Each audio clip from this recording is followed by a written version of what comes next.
મંદિરમાં વૈકુંઠ એકાદશી મહોત્સવની ઉજવણી પગલ પાથુના 5મા દિવસે ભગવાન રંગનાથ સ્વામીના દિવ્ય દર્શન માટે શ્રદ્ધાળુઓનું ઘોડાપુર ઉમટ્યું.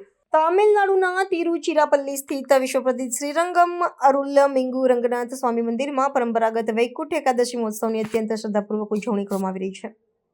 મહોત્સવના પ્રારંભિક તબક્કા સમાન પગલું પાથું 10 દિવસીય દિવસ ઉત્સવના આજે 5મા દિવસે ભગવાનના રંગનાથ સ્વામીના દર્શન માટે વહેલી સવારથી જ શ્રદ્ધાળુઓનું ઘોડાપુર ઉમટ્યું હતું.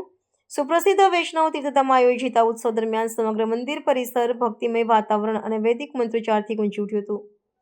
આજના વિશેષ દિને ભગવાન રંગનાથ સ્વામીને અત્યંત મનમોહક અને કિંમતી વસ્ત્રો તેમજ રત્નજડિત આભૂષણોથી સુશોભિત કરવામાં આવ્યા હતા. પરંપરા મુજબ ભગવાનને મુખ્ય ગર્ભગૃહમાંથી ભવ્ય પાલખીમાં બિરાજમાન કરી અર્જુન મંડપમ ખાતે લાવવામાં આવ્યા હતા, જ્યાં હજારો ભક્તોએ પ્રભુના દિવ્ય સ્વરૂપના દર્શન કરી ધન્યતા અનુભવી હતી. આ ઉત્સવમાં દક્ષિણ ભારતના વિશિષ્ટ વાદ્યોના સૂર અને પરંપરાગત નૃત્ય સાથે ભગવાનની આરાધના કરવામાં આવી હતી. વૈકુંઠ એકાદશીના મુખ્ય પર્વ પૂર્વે યોજાતા 10 દિવસીય ઉત્સવનું વિશેષ ધાર્મિક મહત્વ રહેલું છે. ઉત્સવને પગલે મંદિર વહીવટીતંત્ર અને સ્થાનિક પોલીસ દ્વારા સુરક્ષા તેમજ ભક્તોની સુવિધા માટે ચુસ્ત બંદોબસ્ત ગોઠવવામાં આવ્યો છે.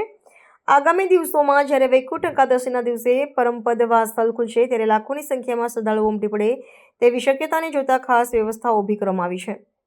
દેશના ખૂણે ખૂણેથી આવતા યાત્રિકો માટે પીવાના પાણી, રહેઠાણ અને દર્શનની સુલભતા માટે સ્વયંસેવકો તૈનાત કરવામાં આવે છે. ધાર્મિક વિધિઓ અને ઉત્સવના સુચારુ સંચાલન માટે મંદિરના ટ્રસ્ટી મંડળ દ્વારા સતત નિરીક્ષણ કરવામાં આવી રહ્યું છે.